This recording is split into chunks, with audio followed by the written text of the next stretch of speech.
5월의 마지막 날이 밝았습니다.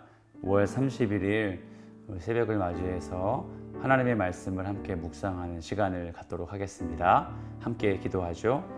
사랑과 은혜가 충만하신 주님, 이 아침에도 하나님의 말씀을 묵상할 수 있게 하심에 감사합니다.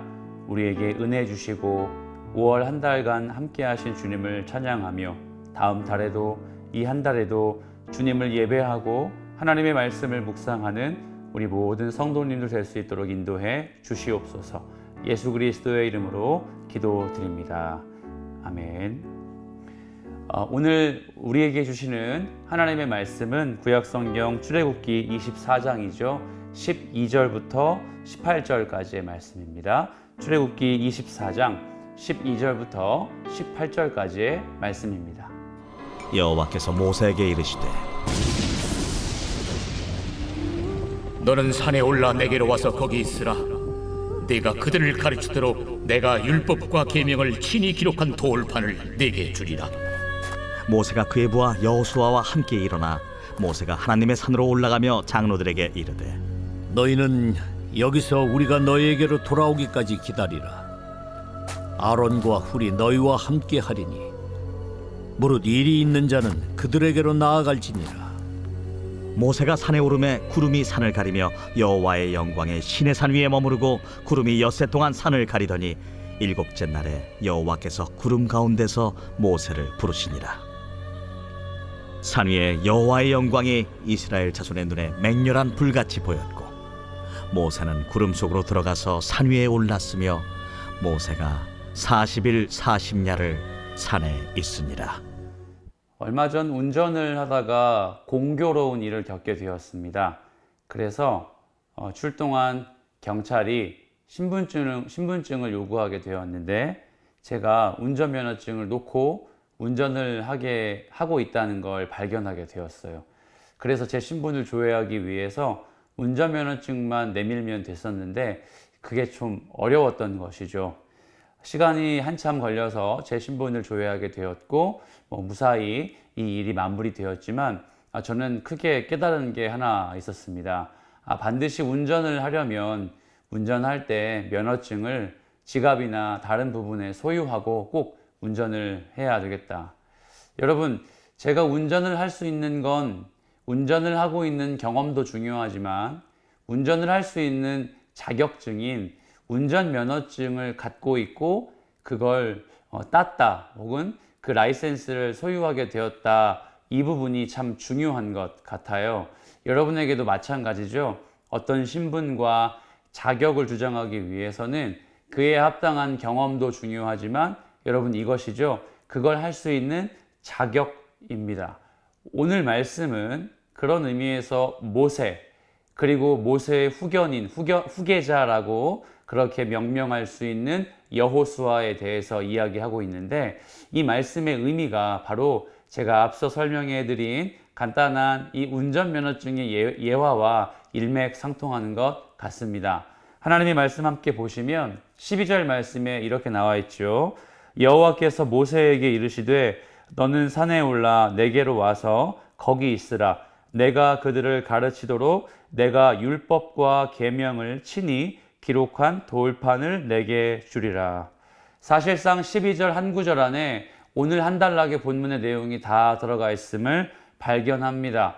앞서 공부하셨다시피 모세나 장로들 그리고 선택된 주의 백성들은 이미 시내산이라고 하는 그 산의 중턱 혹은 이미 모세는 하나님을 뵈러 시내산 꼭대기에 올라가 있는 상태였습니다. 거기에서 십계명도 들었고 하나님과의 언약, 하나님과의 약속을 그렇게 맺었던 걸 우리가 공부했죠. 그런데 하나님께서 오늘 본문의 말씀을 보니 또 다시 모세에게 이렇게 말씀하셨어요. 산에 올라와라. 이미 산에 올라왔고 이미 산에 올라온 지 꽤 오랜 시간이 지난 상태이지만 하나님은 모세에게 다시 산에 올라오라고 요청하십니다. 이 의미가 어디에 있을까요? 물리적으로 높은 곳으로 올라오는 것처럼 보이지만 히브리어 원문의 맥락상 이것은 물리적으로 높은 곳에 올라오라고 요청하시는 하나님의 음성이 아니라 모세에게 이렇게 말씀하시는 거예요. 하나님 자신에게 조금 더 친밀하게 다가와야 한다. 긴밀하게 다가와야 한다. 아주 친밀한 관계를 맺었으면 좋겠다라는 것을 말입니다. 그 중심에 바로 이것이 있습니다. 법과 율법과 계명을 친히 기록한 돌판을 내게 주겠다. 여기서의 돌판은요, 앞서 우리가 묵상했던 10계명의 내용을 그대로 적었던 돌판입니다.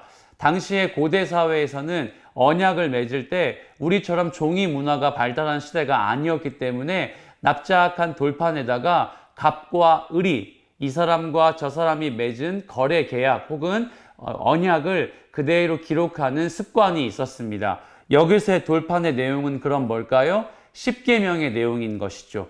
갑인 하나님과 을인 이스라엘의 대표자 모세 간의 언약을 맺은 돌판인 것이죠. 그 돌판을 너희에게 비로소 다시 주겠다라고 합니다. 출애굽기 31장부터 31장 후반부를 보면 이 돌판의 의미를 증거판이라는 단어로 바꿔서 설명하는 부분이 나옵니다. 이건 무엇을 의미하냐면 이 돌판이 하나님과 나 사이에, 모세 사이에, 하나님과 이스라엘 사이에 언약의 증거다, 약속의 증거다라는 것을 말입니다. 그렇다면 모세는 지금 하나님과 긴밀한 관계를 맺고 있음을 확신할 수 있습니다. 어떻게 해요? 그 돌판을 소유했기 때문이죠. 하나님께서 우리에게도 동일하게 말씀하십니다. 아무개야, 아무개 성도야, 나에게로 올라와라. 이 말은 즉슨 예배당에 나와라. 나에게 더 가까운 곳으로 찾아와라. 라는 의미이기도 하지만 이 말은 바로 하나님의 말씀, 증거가 되는 그 말씀을 소유하고 있느냐, 소유하기를 힘써라 라고 말입니다. 여러분 어떠십니까? 하나님의 말씀을 담고 있는 증거판, 이 돌판을, 율법을, 그 거룩하신 주님의 말씀을 소유하는 인생이십니까?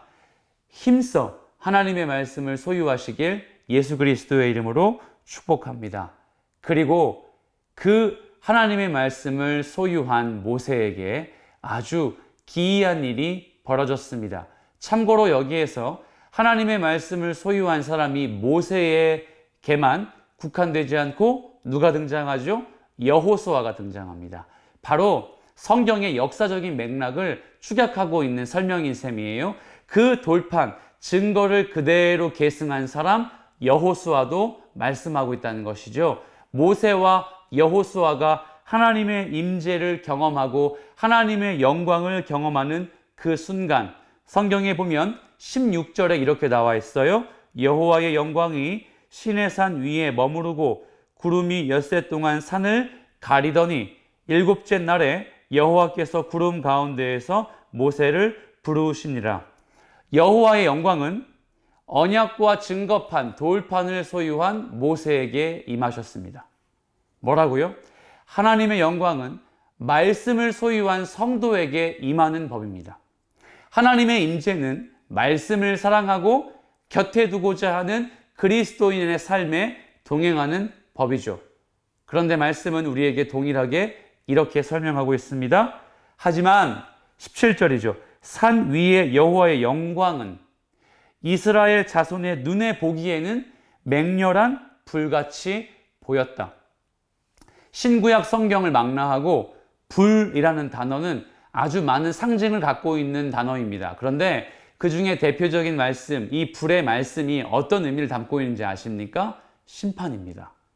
하나님의 말씀, 증거의 말씀을 소유하고 있지 않고 하나님의 하나님 되심을 몰랐던 이스라엘 백성들, 산 밑에 하나님과 긴밀한 관계를 맺고 있지 않는 이들에게는 하나님의 말씀이 맹렬한 불같이 보였어요.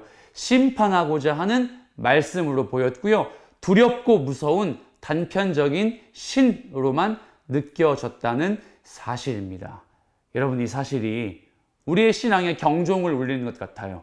하나님의 말씀을 소유한 이스라엘 백성들과 같이 우리에게도 그 하나님의 말씀이 경험되어질 때 하나님의 말씀이 맹렬한 불이 아닌, 불같은 그 심판이 아닌 친밀하고 다정하며 우리의 삶에 안정감을 주는 말씀일 줄로 믿습니다. 물론 그렇죠. 하나님의 말씀이 우리에게 심판이 되시죠. 옳고 그름을 판단할 수 있는 기준 되심에 맞습니다. 하지만 모세가 지금 갖고 있는 증거판은, 돌판은 하나님의 영광을 경험하기에 아주 필수적인 조건이었던 셈입니다. 오늘도 우리가 하나님의 영광을 경험하기 위해서 어떻게 해요? 하나님의 말씀을 소유하십시오. 하나님의 말씀을 가지고 다니십시오. 하나님의 말씀을 경험하십시오. 그리고 그것이 여호와와 나와의 관계를 맺고 있는 증거다라고 고백하시는 여러분이 되시길 살아계신 예수 그리스도의 이름으로 축복합니다. 함께 기도하겠습니다.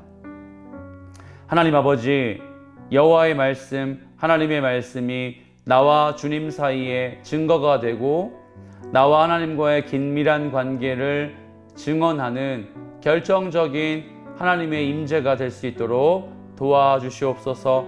하나님의 말씀을 오늘도 배우고 이 하루 시작합니다. 무엇보다 오늘 말씀처럼 하나님과 동행함을 증인의 삶으로, 증거로 세울 수 있는 우리 모든 성도님들의 하루의 삶이 될 수 있도록 도와주시옵소서. 살아계신 예수 그리스도의 이름으로 기도드립니다. 아멘. 모쪼록 오늘도 하나님의 임재 경험하시길 축복합니다. 하나님의 영광을 마음껏 누리시길 예수 그리스도의 이름으로 축복합니다. 감사합니다.